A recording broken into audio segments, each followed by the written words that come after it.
Hello friends, welcome back to my YouTube channel Train Your Brain. I am Nikita Malik and this is the first lecture of psychology in the series KVS 2020. तो start करते हैं psychology के meaning के साथ और देखते हैं कि हमें साइकोलॉजी को क्यों पढ़ना है। तो देखो, साइकोलॉजी एक ग्रीक वर्ड है। Psychology is a Greek word जिसको टू पार्ट्स में डिवाइड किया गया है। साइकोलॉजी दो वर्ड से मिलकर बना है, साइकी प्लस लोगोस।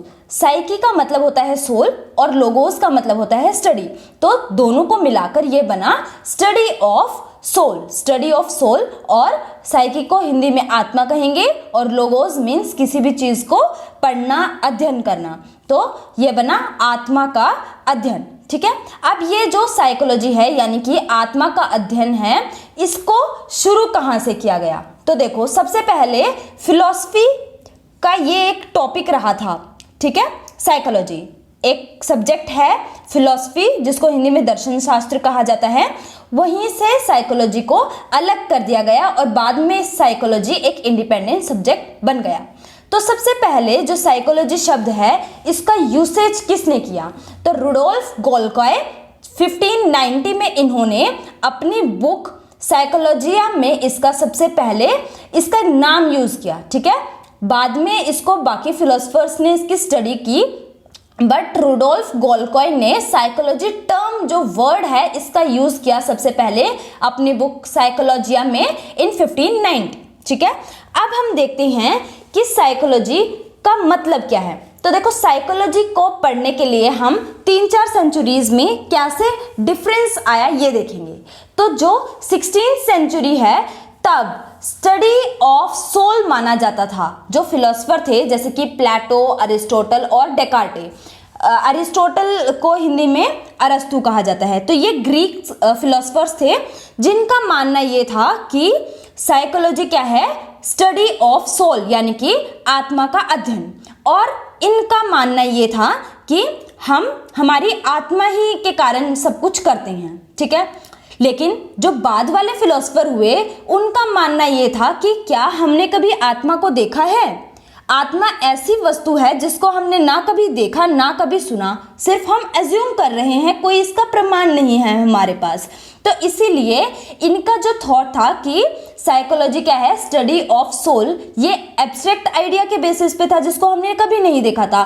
तो जो फ्यूचर फिलोसफर हुए, उन्होंने इस थ्योरी को रिजेक्ट कर दिया। ठीक है, और इसके बाद साइकोलॉजी को नई थ्योरी मिली। 17th सेंचुरी के जो फिलोसफर्स थे, इनमें नाम आया लिबनिज का, कांत का, Hume, Hobbes, John Locke and पैम्पोलॉजी।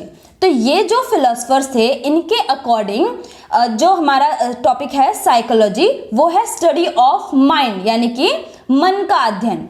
अब मन को भी क्या किसी ने देखा है? ये क्वेश्चन अराइज हुआ। मन को भी किसी ने नहीं देखा और ये भी क्या है? हिडन है, छुपा हुआ है। ना तो हमने कभी इसे देखा ना कभी सुना। ठीक है, ना इसे देखा जा सकता है ना इसे सुना जा सकता है, एब्स्ट्रैक्ट आइडिया के ऊपर बेस है। इसीलिए जो आगे आने वाले फिलोसफर्स थे, उन्होंने इस थ्योरी को भी रिजेक्ट कर दिया, क्योंकि ये भी किसके ऊपर बेस थी? एब्स्ट्रैक्ट आइडियाज के ऊपर बेस थी। अब जो बाद में इसके बाद साइकोलॉजिस्ट आए, फिलोसफर आए, इनमें नाम था विलियम वुंट का और विलियम जेम्स का। तो 18th और 19th सेंचुरी के टाइम पे जो फिलोसफर आए, इनका मानना ये था कि जो हमारा दिमाग के अंदर जितनी भी एक्टिविटीज होती है, हमारी मेंटल एक्टिविटीज और हमारी सोच, कॉन्शियसनेस, जो हमारा चेतन मन होता है, चेतन अनुभूति होती है। कॉन्शियसनेस, देखो हमारे दो तरीके के माइंड होते हैं, एक अनकॉन्शियस, ठीक है, और एक कॉन्शियस, जिसको हम तो इसमें जो कॉन्शियस माइंड होता है, जो हम सोच समझ के काम करते हैं, उसके ऊपर इन्हें फोकस किया कि कैसे कैसे हम चीजें करते हैं। तो मेंटल एक्टिविटीज, इसके अंदर क्या क्या आ गए? सेंसिटिविटी, हम कितने संवेदनशील हैं, क्या हमारी इंसाइट है, हम किसी चीज को कैसे देखते हैं, क्या हम उसको आइकॉनिक का मतलब क्या हमारे मन में उसकी इमेज क्रिएट होती है, और हम कैसे रिएक्ट करते हैं, हमारे क्या क्या इमोशंस होते हैं, इन सब चीजों के ऊपर इन्हें बात की। जो विलियम वुंट थे, ये इनका मानना ये था कि माइंड कैसे डेवलप करता है, माइंड के बिल्डिंग ब्लॉक्स की तरफ इन्होंने फोकस किया। इनका इंटरेस्ट था कि कैसे हमारा जो कॉन्शियस एक्सपीरियंसेस होते हैं उनसे उनके ऊपर ये एक्सपेरिमेंट कर रहे थे, वहाँ इनका काफ़ी रुझान था। तो माइंड का जो बिल्डिंग ब्लॉक है, यानी कि माइंड कैसे डेवलप करता है, इस चीज़ पर इन्होंने काफ़ी विश्लेषण किया, एनालिसिस किया। और ये क्या था, मन का संरचना तैयार कर रहे थे कि मन कैसे काम करता है, इस चीज़ पे इन्होंने काम किया। इसीलिए इनको स्ट्रक्चरलिज्म अप्रोच के अंडर लिया जाता है। कॉन्शियस एक्सपीरियंसेस के ऊपर इन्होंने काम किया और फर्स्ट टाइम ऐसा हुआ कि साइकोलॉजी की कोई लैब बनी।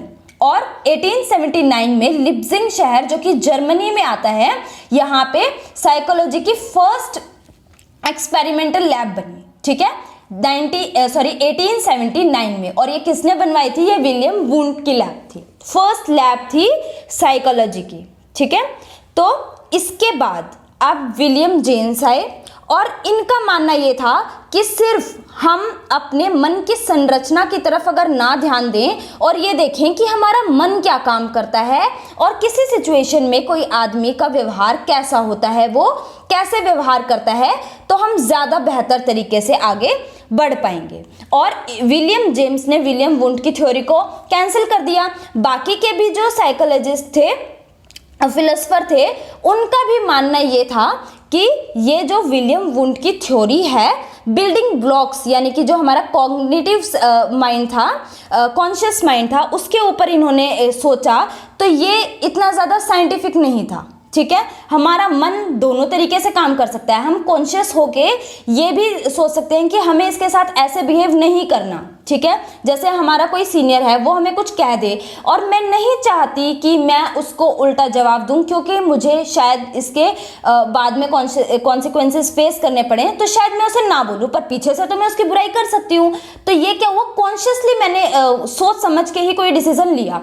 तो ऐसे ही हम हर चीज़ में तो नहीं डायरेक्ट रिस्पॉन्स करते ना, बहुत सारी चीज़ों में हम सोच समझ के रिप्लाई करते हैं, तो ये इतना ज़्यादा एक्यूरेट नहीं है। तो विलियम वुंड और बाकी साइंटिस्ट जो हमारे फिलोसफर रहे हैं, उनके अकॉर्डिंग ये इतना ज़्यादा साइंटिफिक तरीका नहीं था।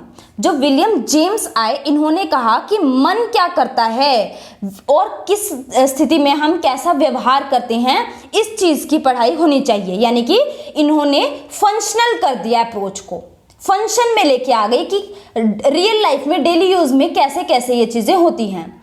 इसीलिए इनकी जो सोच थी, इसकी वजह से इनको फादर ऑफ मॉडर्न साइकोलॉजी कहा जाता है। फादर ऑफ मॉडर्न साइकोलॉजी किसको कहा जाता है, विलियम जेम्स को। ठीक है, और 1890 में प्रिंसिपल ऑफ साइकोलॉजी इनकी बुक थी, जो इन्होंने पब्लिश की थी 1890 में, और बुक का नाम था प्रिंसिपल ऑफ साइकोलॉजी। किसने दी थी, विलियम जेम्स की बुक थी ये। ठीक है, इन्होंने बुक पब्लिश की थी। अब क्या हुआ, धीरे धीरे ऐसे ही स्टडी आगे बढ़ती रही और 1910 अब एक नई अप्रोच आई, जिसको कहा जाता है बिहेवियरिज्म अप्रोच। इसमें क्या था, लोग किसी परिस्थिति में कैसे व्यवहार करते हैं। जो हमारे फिलोसफर थे, उनका मानना ये था कि लोगों के व्यवहार की तरफ ध्यान दो, क्योंकि देखो क्या होता है, कॉन्शियसली अगर हम कोई काम करते हैं तो हम सोच समझ के उसे अपने तरीके से करते हैं। सही भी कर सकते हैं, नहीं भी कर सकते, हमारे मन के ऊपर डिपेंड करते हैं कि मुझे कैसे करना है। उसमें हम क्या अपने अच्छे और बुरे दोनों ही फैक्टर को ध्यान में रखते हुए काम करते हैं। पर मान लो अभी यहाँ एक चूहा आ जाए, मुझे चूहे से काफ़ी डर लगता है। ठीक है, तो मैं ये नहीं सोचूंगी कि मैं यहाँ पे लेक्चर दे रही हूँ या मैं कुछ ऐसा कर रही हूँ कि मुझे नहीं चिल्लाना चाहिए। चूहा देखते ही मैं चिल्लाऊंगी, वो नेचुरली हुआ, क्योंकि ये मेरा बिहेवियर है। उसमें मैंने ये नहीं सोचा कि मुझे ये करना चाहिए या नहीं करना चाहिए, मैं सिर्फ वो एक्शन परफॉर्म कर रही हूँ जो कि मेरा बिहेवियर है। तो इन जो ये वाले जो फिलोसफर थे, उनका मानना ये था कि हमें ये नहीं देखना कि वो कॉन्शियसली कैसे काम कर रहे हैं, उनका मन क्या कहता है, हमें उनके व्यवहार को ऑब्जर्व करना है, उनके बिहेवियर को देखना है। क्योंकि हर जगह आप दिखावा नहीं कर सकते। ठीक है, और बिहेवियर को देखना भी इजी है, देख भी सकते हैं। आप सोल को नहीं देख सकते, आप माइंड को नहीं देख सकते, या फिर आप कॉन्शियसनेस को नहीं देख सकते, बट आप बिहेवियर को देख सकते हो। जैसे कि कोई हंसता है, रोता है, या कोई और एक्टिविटी करता है तो उन चीज़ों को हम क्या कर सकते हैं, देख सकते हैं और वहाँ से हम कैलकुलेशन कर सकते हैं। तो इसीलिए इसी बेसिस पे वुडवर्ड ने एक डेफिनेशन दी कि first psychology lost its soul. सबसे पहले साइकोलॉजी ने अपनी आत्मा खो दी, क्योंकि जब नए साइंटिस्ट आए तो उन्होंने इस चीज़ को खारिज कर दिया कि हम इसे देख नहीं सकते। उसके बाद देन इट्स माइंड, फिर मन को भी खो दिया। एक टाइम ऐसा आया जब ये भी कहा गया कि माइंड भी तो एब्स्ट्रैक्ट है, उसे भी हम नहीं देख सकते, मन को किसने देखा है। फिर अपनी कॉन्शियसनेस, कि कॉन्शियसनेस में भी कॉन्फ्लिक्ट हो सकती है, कोई सोच समझकर भी डबल तरीके से रिस्पॉन्स कर सकता है। अब लास्ट में it still has behaviour of soul. अब लास्ट में इसके पास क्या बच गया, व्यवहार, जो कि अभी भी जिसकी तरफ बढ़ाया जा रहा है। ठीक है, तो ये वुडवर्थ का कहना था। अब जे.बी. वॉटसन, इन्होंने क्या किया, व्यवहारवाद के विकास में इन्होंने बहुत ज़्यादा योगदान दिया, इसीलिए इनको फादर ऑफ बिहेवियरिज्म भी कहा जाता है। ठीक है, जे.बी. वॉटसन को फादर ऑफ बिहेवियरिज्म यानी कि व्यवहारवाद का जनक माना जाता है। और ये जो बिहेवियरिस्ट अप्रोच थी, इसके अंदर कौन से फिलोसफर रहे, जे.बी. वॉटसन ऑफ कोर्स, क्योंकि ये फादर ऑफ बिहेवियरिज्म है। देन विलियम वुडवर्थ, जिन्होंने ये स्टेटमेंट दी थी। उसके बाद B F. Skinner, Thorndike, I P. Pavlov. इनके बारे में हम, इनकी जो थ्योरीज हैं वो भी हम डिटेल में पढ़ेंगे। आज सिर्फ हम क्या कर रहे हैं, इन नामों से पहचान कर रहे हैं, जान पहचान कर रहे हैं। जैसे फर्स्ट टाइम हम किसी से मिलते हैं तो पहले हम उन्हें जानते हैं, उनके नाम ही पूछते हैं, बाद में हमारे रिलेशन उनके साथ कैसे रहे होते हैं वो एक अलग चीज़ है, बट स्टार्टिंग में हम उनको नामों से जानते हैं। तो आज हम सिर्फ कुछ नाम देख रहे हैं और धीरे धीरे हम इनके डिटेल एक्सप्लेनेशन देंगे कि किसने क्या क्या काम किए हैं। अब देखो, बिहेवियरिस्ट अप्रोच आई, ये थर्ड अप्रोच अभी तक हमने देखी है। अब 20th सेंचुरी आ गई। 20th सेंचुरी में एक नई विचारधारा का विकास हुआ, जिसको कहा गया कॉग्निटिव अप्रोच, यानी कि संज्ञानवादी उपागम। अब ये जो कॉग्निटिव अप्रोच थी, इस पे फोकस किया गया कॉग्निशन, यानी कि हमारे संज्ञान या दिमाग पे, कि हमारा दिमाग कैसे काम करता है, और हमारे इंसाइट पे, कि हम कैसे सूझबूझ से किसी सिचुएशन में कैसे डील करते हैं। तो ये हुई हमारी कॉग्निटिव अप्रोच। इसमें मतलब जितना भी हम सोचते हैं, समझते हैं, पढ़ते लिखते हैं और फिर कैसे उसे अप्लाई करते हैं, इस चीज़ पे काम किया गया।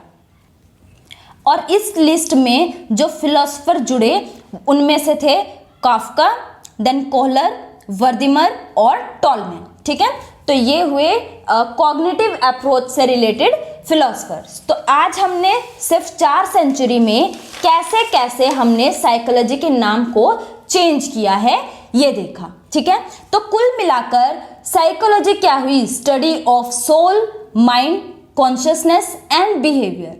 अगर आज आपसे कोई पूछे क्या जो साइकोलॉजी है वो स्टडी ऑफ सोल है, तो नहीं, स्टडी ऑफ सोल नहीं है, मेन तो वो स्टडी ऑफ बिहेवियर है, क्योंकि हम सोल को नहीं देख सकते, वो एब्स्ट्रैक्ट थिंग है। ठीक है ना। अब जो साइकोलॉजी है उसका नेचर कैसा है, उसका नेचर साइंटिफिक है।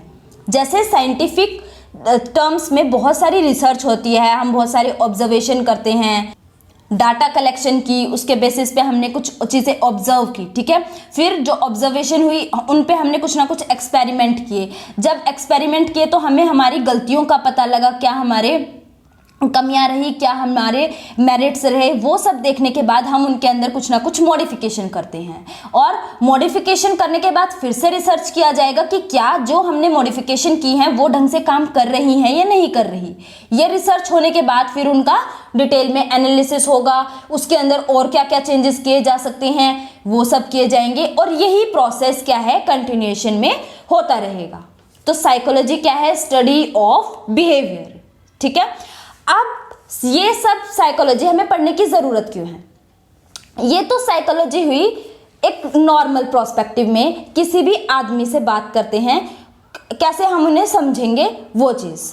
पर हमें जब हम टीचिंग एग्जाम की प्रिपरेशन कर रहे हैं तो हमें साइकोलॉजी क्यों पढ़ना पड़ता है? क्योंकि हम डील करते हैं बच्चों के साथ, और जब तक हमें नहीं पता होगा कि किस बच्चे की कैसी डिमांड है, उसका कैसा नेचर है, वो किस तरीके से पढ़ना पसंद करता है, कैसे उसे ज़्यादा अच्छे से समझ में आता है, ये सब चीज़ें हमें नहीं पता होंगी तो हम उसे ज़्यादा अच्छे से नहीं पढ़ा पाएंगे।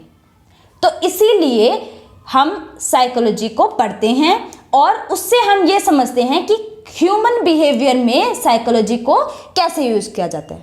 ठीक है, अब आज हमने इसके 4 स्कूल पढ़े हैं। स्ट्रक्चरलिज्म अप्रोच, फंक्शनल अप्रोच पढ़ी, देन बिहेवियर अप्रोच पढ़ी और कॉग्निटिव अप्रोच पढ़ी कि कौन कौन राइटर थे और इस अप्रोच में क्या था। नेक्स्ट क्लास में हम डिफरेंट स्कूल्स ऑफ साइकोलॉजी पढ़ेंगे और अपने सिलेबस को आगे कंटिन्यू करेंगे। तो अगर आपको वीडियो अच्छी लगी है तो like the video and please share it with your friends और subscribe the channel. Thank you and have a nice day.